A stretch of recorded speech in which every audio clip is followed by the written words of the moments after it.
మీది స్టడీ ఏంటండి? నేను బీటెక్ సివిల్ ఇంజినీరింగ్ చేశానండి. హ్మ్. సివిల్ ఇంజినీర్ కింద చేసి బీటెక్ థర్డ్ ఇయర్‌లోనే మ్యారేజ్ అవ్వడం. హ్మ్.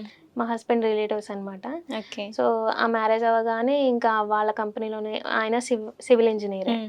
సో, వాళ్ళ కంపెనీలోనే జాబ్ చేస్తూ ఈలోపు బాబుతో కన్సీవ్ అవ్వడం వల్ల ఇంకా నేను జాబ్‌ని డ్రాప్ చేశాను అనమాట. ఓకే. సో, మళ్ళీ జాబ్‌కి వెళ్దామా? అదా, ఇదా ఆ! అనుకునేసరికి ఇలా అయిపోయిందన్నమాట. ఇలా స్టార్ట్ అయింది. ఓకే. ఇన్‌కేస్ ఇది అవ్వకుంటే జాబ్ చేసేవాళ్ళేమో. జాబ్ నేను సాఫ్ట్‌వేర్ టెస్టింగ్ తీసుకున్నా. అంటే ఈ హెల్త్ ఇష్యూస్‌తో సైట్‌లో తిరగలేనేమో, హ్మ్. ఎక్కువ హార్డ్ వర్క్ చేయాలి అని చెప్పి నేను ఇంకా సివిల్‌కి వెళ్ళే ఉద్దేశం లేకుండా హ్మ్. సాఫ్ట్‌వేర్ సైడ్ వెళ్దామని టెస్టింగ్ కోర్స్ కూడా చేశాను.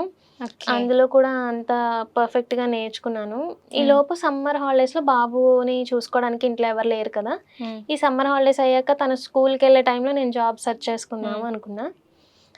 ఇంట్లో ఖాళీగానే ఉన్నా గదా! ఈ ఈ సమ్మర్‌లో యూట్యూబ్ మీద నా ఆర్ట్స్‌ని నేను ఇంప్రూవ్ చేసుకుందాము. హ్మ్. దాన్ని బట్టి చూద్దాంలే అనుకున్నాను. ఓకే. ఏదో టైమ్ పాస్‌కి అట్లా ఖాళీగానే ఇంట్లో ఉంటున్నాను కదా అని ఇవి చేసి యూట్యూబ్‌లో పెట్టేదాన్ని. రీచ్ అయ్యింది. హ్మ్. సో, ఇది ఇంతమంది అభిమానిస్తున్న కళని నేనెందుకు వదలాలి అని ఇలానే కంటిన్యూ చేస్తున్నాను. ఓకే.